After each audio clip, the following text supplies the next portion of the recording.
The first time I felt the sting of their judgment, it hit me like 1,000 unseen daggers, piercing my chest, each glance and whispered comment carving doubts into my mind.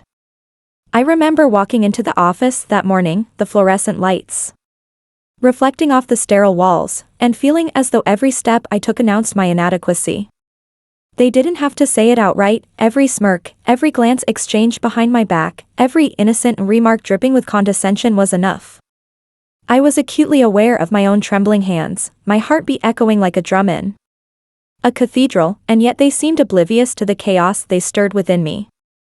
It was in that moment, surrounded by people who masked their contempt behind smiles, that I understood the depth of the isolation that humiliation brings. I was not just mocked, I was being reduced to a shadow of myself, forced to navigate a space where my very existence felt like an offense to their egos, days blurred together in a haze of subtle torment and overt dismissal. I would arrive early, hoping to prepare, to shield myself from the inevitable criticisms that awaited, only to find that no preparation could armor me against their relentless need to assert superiority. Every minor error became a spectacle. Every hesitation a justification for their scorn. I remember the sting of their laughter echoing in my ears long after the office emptied, the way it intertwined with my own self-doubt, making me question the validity of my ambitions, my skills. Even my right to exist in spaces I had fought to enter. Yet, within that crucible of shame, something began to shift. A quiet flame, hidden beneath layers of fear and anxiety, flickered to life, defiant and unyielding. Each humiliation became a stone I could either let crush me or use to build the foundation of my own strength. And in those stolen moments of reflection, when the office fell silent and only my own breathing filled the room, I began to make a silent promise to myself. I would rise, not in their image, but in the fullness of my own unbroken essence. The strategies they employed were subtle yet surgical. They isolated me from projects, ignored my contributions, and constructed invisible barriers that I had to navigate while appearing competent, eager, and unflappable. Their approach was a dance of power, precise and cruel, where empathy was weaponized against me and camaraderie was only ever performative. I learned to read the micro-expressions, the half-smiles, the sideways glances that carried judgment heavier than words ever could. And in learning to endure, I began to understand them, not their humanity, for that was absent, but the fragility that drove them to elevate themselves by diminishing others. Their own insecurities were mirrors, distorted and sharpened, reflecting the weaknesses they saw in me, and I realized that their cruelty said more about them than it ever could about me. Even outside the walls of that office, the weight lingered. In the quiet of my apartment, when the world felt safe from their scrutinizing eyes, memories replayed like old films, every mocking tone, every dismissive gesture, every deliberate exclusion. Yet alongside the pain, I discovered the contours of my own resilience. I practiced speaking softly to myself, affirming that my worth was not tethered to their approval. I studied their patterns, cataloging their tactics not to imitate, but to understand, to anticipate, and to ultimately transcend. The humiliation that once threatened to fracture me became a lens through which I viewed my own potential. It was no longer just suffering, it was a blueprint, a secret map showing me the way to reclaim power that had never truly belonged to them, and slowly, incrementally, I began to rise. Not with vengeance, for that would have kept me tethered to them, but with a quiet determination that radiated from the center of my being. Every achievement, no matter how small, became a testament to the strength forged in the fires of scorn. Every whispered compliment I gave myself in solitude reinforced the truth that their judgment was fleeting, and my growth was eternal. I watched them continue in their narrow routines, celebrating small victories that felt monumental only within the confines of their insecurities, while I carved out a life that was resilient, expansive, and unassailable. I learned that rising was not about proving them wrong, it was about proving to myself that I was whole, that I could exist in the light of my own unyielding strength, and that no shadow they cast could dim the brilliance I was cultivating within. By the end of those months, I was transformed. The woman who had entered that office with trembling hands and racing heart was no longer the same. I walked with a steadiness that spoke of endured trials, a confidence honed in the crucible of mockery, and a gaze that met the world without flinching. They had humiliated me, yes, but they had also forged in me a resilience that I could never have imagined. I had become an architect of my own life, constructing it not from their perceptions, but from the unwavering foundation of my inner truth. And in the quiet moments, when I allowed myself to reflect on the journey, I understood fully, they remained trapped in the cycles of their own fragility, while I had risen, indomitable and free, carrying within me the lessons of suffering transmuted into strength. I spent days replaying their laughter in my mind, their eyes scanning me as if searching for weakness to exploit. I could still feel the weight of those glances, the invisible chains they wrapped around my confidence, dragging me down into a place where every word I uttered felt flawed, every attempt at asserting myself met with subtle ridicule. The memory of their whispers followed me even into the solitude of my apartment, where I tried to convince myself that it was all in my head. But it wasn't. It was real. The humiliation was not only a reflection of their cruelty but also a mirror to the vulnerability I hadn't yet learned to defend. I remember one afternoon, standing by the window of my small apartment, looking at the distant skyline with a hollow heart. My reflection on the glass wasn't just my own, it was their judgment staring back, an echo of every derogatory comment, every sarcastic smile, every moment they had reduced me to nothing. And yet, in that same reflection, I began to notice something subtle. A flicker. A quiet defiance that hadn't existed before. It was almost imperceptible at first, like the first light of dawn creeping over a shadowed city, but it was there. My body tensed differently. My shoulders squared. My gaze, when it met the mirror, no longer wavered. There was something stirring. Inside me, a slow ignition of a strength I hadn't recognized. I began small. Not in front of them, not yet, but in the privacy of my own world. I read books about people who had endured betrayal and emerged triumphant, stories where the weak became formidable, where resilience was honed in the crucible of adversity. I practiced speaking aloud, articulating ideas I had previously silenced. Nurturing the muscles of my mind that they had tried to atrophy. I exercised, not for vanity, but for control, reclaiming my body from the subtle dominance they had imposed, feeling each heartbeat as a drum of my autonomy. Evenings became my sanctuary. I pored over projects and personal goals with meticulous obsession. The world outside was chaotic, full of people who might mock or misunderstand, but within those walls, I could measure progress, calibrate my strategy for rising above the ridicule. Each accomplishment, no matter how small, was a silent victory, a brick laid in the foundation of my independence. I wasn't yet ready to face them, to confront the very people who had tried to define me as fragile, but the landscape of my internal life had shifted. The chains they had wrapped around me were beginning to rust. The turning point arrived unexpectedly, as it often does when resilience becomes undeniable. I was invited to a small industry seminar, a gathering I had avoided for fear of running into their smirks, their mocking nods. But that day, I felt different. The usual trembling in my stomach was replaced with a pulse of anticipation, a readiness. As I entered the room, their presence was unavoidable, yet their power had waned. I saw their eyes flit toward me, expecting the same meek, insecure woman they had tormented, but instead, they encountered someone they no longer recognized. My posture was unyielding, my gaze steady, my voice calm yet assertive. Each word I spoke carried weight, precision, and a subtle force that reminded them that their past cruelty could no longer tether me. It wasn't revenge. It wasn't triumph. Announced with fanfare. It was the quiet dominance of someone who had rebuilt herself, who had endured and evolved beyond the reach of ridicule. In the corners of their eyes, I glimpsed a flicker of unease, perhaps confusion, maybe a trace of regret. But I didn't dwell on it. I had ascended not for them to see, but for myself. Every humiliation, every slight, every whispered laugh behind my back had forged me, not broken me. And in that realization, I felt a profound clarity. The world would no longer define my worth. I had become the architect of my own existence, shaping it with the bricks of endurance, courage, and undying determination. After the seminar, I realized that the battle was no longer against them, it was against the lingering shadows of my own self-doubt. Every night, I would replay each interaction, dissecting the fear that had once held me captive, now replaced with a keen awareness of how much I had changed. Their voices, once so thunderous in my mind, had diminished to a background noise, almost laughable in their irrelevance.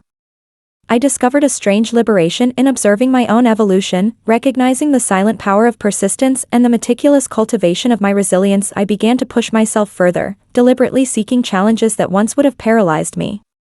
Public speaking, leadership responsibilities, even moments of potential embarrassment became arenas where I tested my new boundaries. Each experience reinforced the notion that my strength was not a fleeting shield, but a constant, quietly burning force. There were moments when fear would creep back, insidious and sly, but I had learned to greet it without surrender, to feel it and move forward regardless. It was in these crucibles of self-testing that I became intimately acquainted with the full spectrum of my capabilities. My social interactions transformed as well. Where once I had avoided eye contact and stuttered through sentences, now I engaged with deliberate confidence. Colleagues and strangers alike noticed the subtle shift, the calm assertiveness that radiated from someone who had endured and transcended their previous vulnerabilities. The same people who had dismissed me as weak were confronted by a presence that was simultaneously composed, approachable, and unshakable. I didn't seek their approval, but their recognition of my transformation was a silent testament to the power of endurance. As the months passed, I began mentoring others who had faced similar ridicule or marginalization. Guiding someone through the delicate terrain of rebuilding self-worth became a mission of quiet satisfaction. Each success, no matter how small, was a mirror reflecting my own journey, reinforcing the realization that my strength was multiplied when shared. It was not arrogance or vanity, but a deep, grounded understanding that empowerment is most potent when it lifts others rather than dominates them. Yet the memory of those who had humiliated me never fully disappeared. Occasionally, their laughter or sneers would drift back like distant echoes, testing the solidity of my newfound confidence. But I had learned a critical distinction: their opinions were fragments of a world that no longer had dominion over my identity. I carried the lessons they forced upon me as armor, the scars they left as evidence of survival rather than shame. The transformation was complete not in spite of their cruelty, but because of it. Each cruel word had been alchemized into a catalyst for growth. There were moments of temptation, brief flashes where I considered confronting them directly, to expose their weakness or force acknowledgement of my progress. But I reframed those instincts. True victory did not require spectacle or validation. It required consistent integrity, quiet mastery over self, and the ability to rise above without seeking retaliation. By embodying these principles, I realized that I had ascended to a plane where their opinions no longer mattered. I could walk into any room, face any challenge, and know, without doubt, that my presence carried weight not because of recognition, but because of self-knowledge. This period of introspection culminated in an unexpected revelation: empowerment is not solely measured by external validation, but by the depth of internal resilience. I had become a force not defined by others' limitations or judgments, but by the unyielding architecture of my own character. The weak person they once sought to belittle no longer existed. In her place stood someone capable of navigating adversity with grace, intelligence, and an unshakable moral center. The subtle, almost imperceptible power of someone who has endured and emerged intact. This was my triumph. The transformation I had undergone began to influence not just my inner world, but the outer realities of my life. Opportunities one had once thought inaccessible now opened as if the universe itself had shifted in alignment with my newfound resolve. I found myself entrusted with projects that demanded creativity, decisiveness, and the courage to challenge conventional norms. Each project became a stage where I could enact the lessons I had learned from my humiliation, channeling previous vulnerabilities into strategic intelligence and emotional acuity. I discovered that every setback, every ridicule I had endured, had been a rehearsal for moments like these, preparing me for a life led not by fear, but by mastery over circumstance. Even the relationships around me transformed. Friends and colleagues who had observed my prior meekness now saw a version of me that demanded respect, not through intimidation, but through competence, authenticity, and an undeniable inner strength. Some were inspired, quietly motivated to reconsider their own limitations, while others felt discomfort in the presence of someone who had redefined their own narrative so completely. I realized that true empowerment does not always invite applause. It often challenges those around you to confront their own weaknesses, their own illusions of superiority. In this sense, my evolution became a mirror for others, reflecting what they feared to see within themselves. Financial independence and professional recognition were not the ultimate rewards, though they were undeniable markers of progress. The real triumph lay in the unshakable confidence I carried in every decision, every word, every interaction. When faced with opposition, I no longer reacted from a place of fear or insecurity. I acted with precision, clarity, and an almost instinctive understanding of when to engage and when to rise above. The humiliation I had suffered once felt like a phantom now, its power rendered impotent by the depth of self-possession I had cultivated, and my personal life also became a terrain for exploration and intentionality.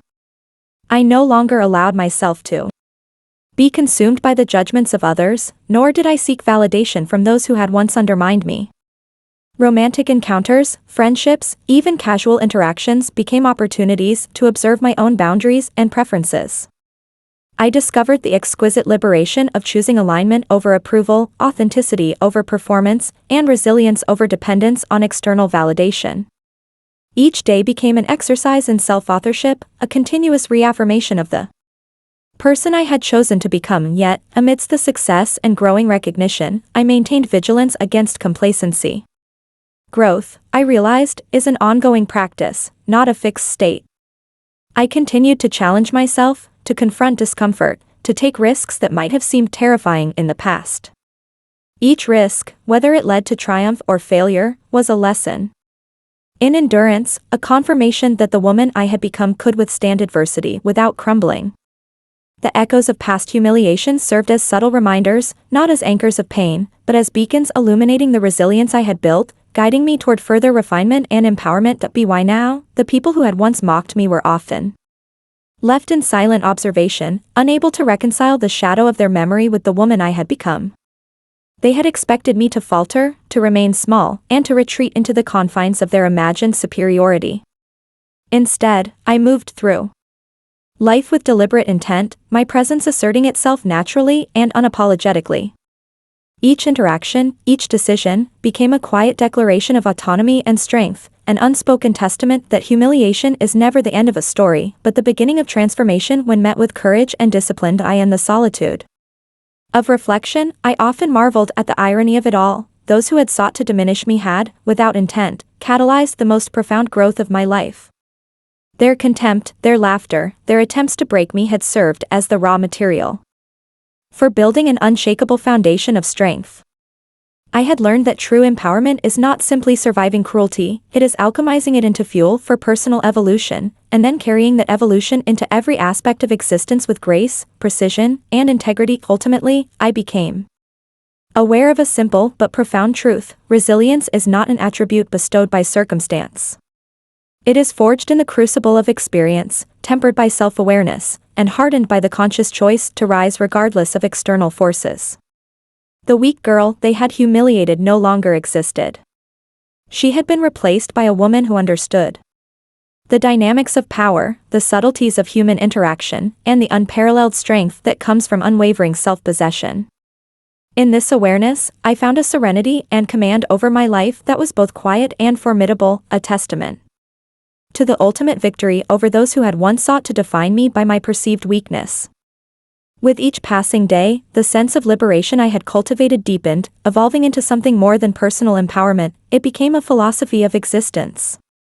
I no longer saw life as a series of arbitrary judgments or fleeting victories imposed by others. Instead, I recognized the threads of experience, pain, and resilience weaving together to form the intricate tapestry of my own agency.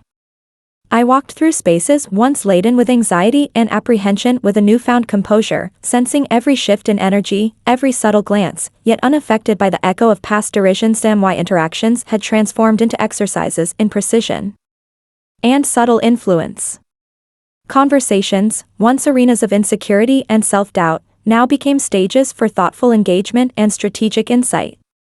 I discovered that the power I possessed was not rooted in dominance or aggression, but in clarity, empathy, and the unwavering alignment between thought and action.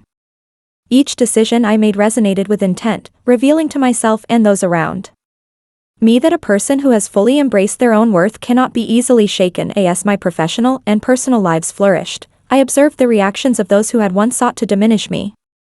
Some, unable to reconcile my transformation with their prior judgments, reacted with resentment or disbelief. Others, witnessing the embodiment of resilience and self-possession, began to reevaluate their own choices and limitations. I realized that the true measure of influence is not in commanding attention or admiration, but in demonstrating the possibilities of integrity and courage without compromise. The silent acknowledgement of my growth became more powerful than any explicit praise or validation ever could. In moments of solitude, I reflected on the journey that had brought me here. I revisited memories of mockery, dismissal, and humiliation, not to dwell on them, but to trace the steps of transformation that each had initiated. I recognized the paradoxical gift hidden within cruelty, the opportunity to understand the depth of my own strength, to cultivate patience, to observe the dynamics of human behavior, and to emerge not only intact but elevated. The realization dawned that those who sought to weaken me had unwittingly provided the ultimate challenge, a crucible through which I would redefine myself entirely. The physical manifestations of my growth became evident as well. I carried myself with a confidence that could not be feigned. My gestures, my expressions, my presence, all spoke of someone in command of her narrative. I became attuned to the subtle cues of environment and interaction, capable of navigating complex social dynamics with nuance and sophistication. This was not arrogance, it was mastery born of struggle, an embodiment of the lessons etched into my consciousness by every challenge, every slight, every moment of doubt I had endured. Even in moments of failure or unexpected difficulty, I discovered a remarkable steadiness. Where once I might have panicked or recoiled, I now responded with composure, analyzing, adjusting, and moving forward with measured intention. Humiliation, fear, and insecurity had lost their power to dictate my actions. I had internalized a truth both simple and profound: strength is not the absence of vulnerability, but the conscious choice to act despite it. Romantic relationships, once fraught with dependency and the desire for external approval, became arenas of authentic connection rather than performance. I learned to attract what resonated with my own energy, rejecting what did not align with my values or self-respect. Friendships were cultivated not out of obligation, but from genuine resonance and mutual growth. I observed that the quality of my relationships had improved in direct proportion to the depth of self-awareness and inner authority I carried. In broader social contexts, I began to notice patterns of human behavior that had previously eluded me. The subtle hierarchies, the dynamics of influence, the ways people project fear and insecurity onto others, all became data points I could read with clarity. I was no longer a passive participant, susceptible to the whims of others. I became an active navigator, understanding and engaging with the currents of energy that shaped interactions, yet untouched by their attempts to manipulate or undermine me. Ultimately, my journey was not merely about revenge or proving others wrong, it was about claiming the full spectrum of my own life. Every choice, every action, every boundary set or enforced was an affirmation that the woman I had become was not defined by others' perceptions, but by her own clarity, courage, and intentionality. The weak, ridiculed girl they had tried to contain was gone, replaced by someone who had harnessed adversity into a source of perpetual growth and empowerment. The irony was not lost on me. Those who had humiliated me had inadvertently sculpted the person I had always been capable of becoming. In their attempts to break me, they provided the raw materials for a strength that transcended their understanding. I had risen not in spite of their cruelty, but because of it, forging resilience into an unbreakable foundation upon which every aspect of my existence could now flourish. This realization carried with it both serenity and gravity. True strength is quiet, yet unmistakable. It does not require recognition, yet its presence alters the landscape of every room, every interaction, every challenge. I understood at a cellular level that the essence of empowerment lies in the unwavering alignment between inner truth and outward expression. It is a force that does not boast, but commands respect, that does not coerce, but inspires, that does not falter, but endures. The culmination of my journey was not marked by a single victory or a public acknowledgement, but by the quiet, undeniable presence of self-possession that permeated every aspect of my life. I had learned that the world does not always celebrate transformation, nor does it pause to honor resilience. Yet the profound satisfaction of aligning one's inner truth with outward action eclipses any external recognition. The weight of their contempt, once a crushing force, had dissolved into nothing more than a distant echo. Irrelevant to the cadence of my existence, I began to observe my past interactions with clarity, seeing not just the cruelty but the lessons encoded within them. Every sneer, every whispered insult, every calculated attempt to diminish me had served as an unintentional guide, a mirror reflecting the vulnerabilities I needed to confront and transcend. In retrospect, the humiliation that had once felt like a binding chain was the very instrument that sharpened my resolve, honed my intellect, and refined my emotional acuity. There was a strange beauty in that paradox: pain as a catalyst, derision as a teacher, isolation as a forge for character. Daily life, once a labyrinth of fear and self-doubt, had become a canvas for deliberate action.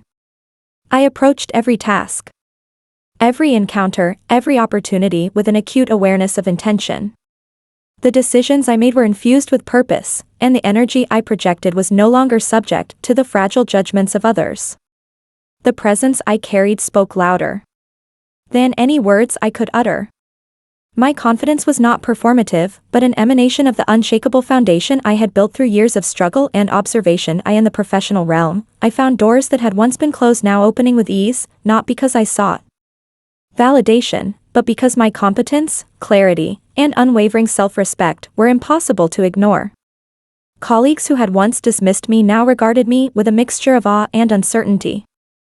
There was no malice in this perception, only the quiet acknowledgement that a force they had underestimated had grown beyond their comprehension. I understood, with a measure of detachment, that their reactions were reflections of their own limitations rather than assessments of my worth. Beyond the professional sphere, I experienced the evolution of personal relationships. Connections were no longer transactional or driven by insecurity; they were organic, mutually reinforcing, and grounded in authenticity. Those who resonated with my energy found a companion capable of both empathy and discernment. Those who sought to exploit weakness encountered someone impervious to manipulation, yet capable of graceful disengagement. I realized that the essence of meaningful relationships lies not in proximity, but in alignment, the meeting of energies that honor autonomy and encourage growth. My inner life became a sanctuary of equilibrium, meditation, reflection, and deliberate solitude provided clarity and replenishment.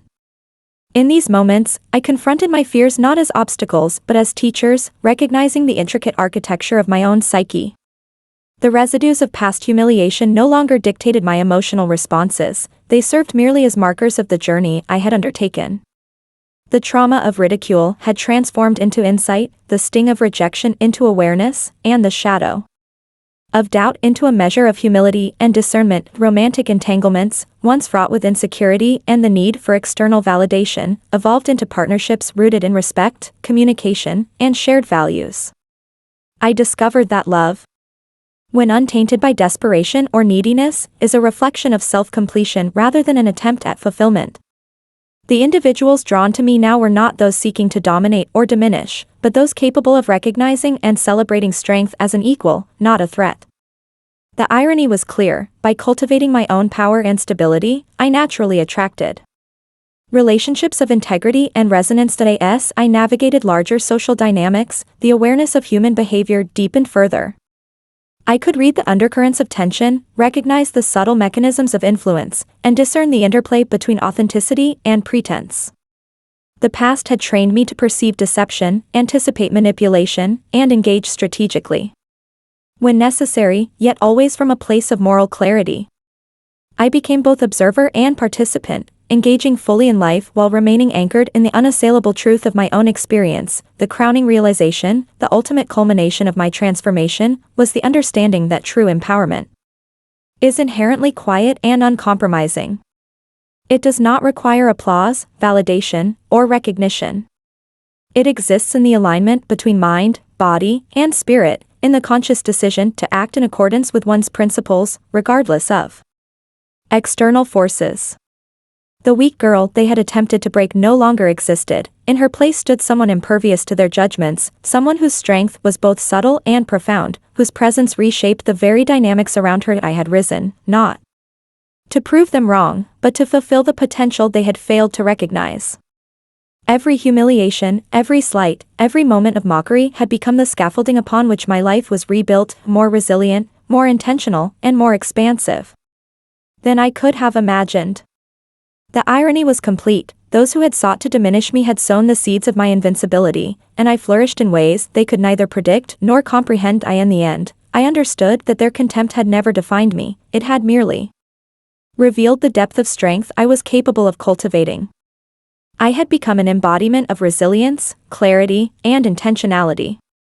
I had risen stronger, unshakable, and whole, while those who had humiliated me remained ensnared in their own limitations, unaware that in their efforts to break me, they had inadvertently unleashed the very force that would surpass them.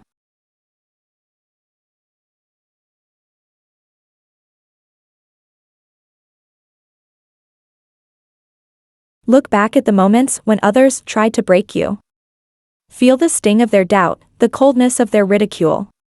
Now, recognize what you've become in the shadows of their contempt. This is not about revenge. This is about transcendence, clarity, and quiet power. Ask yourself, are you still carrying their chains, or have you stepped into your own strength? Subscribe, reflect, and carry this story with you. Let it remind you that the power to rise is always within you, even when the world doubts you.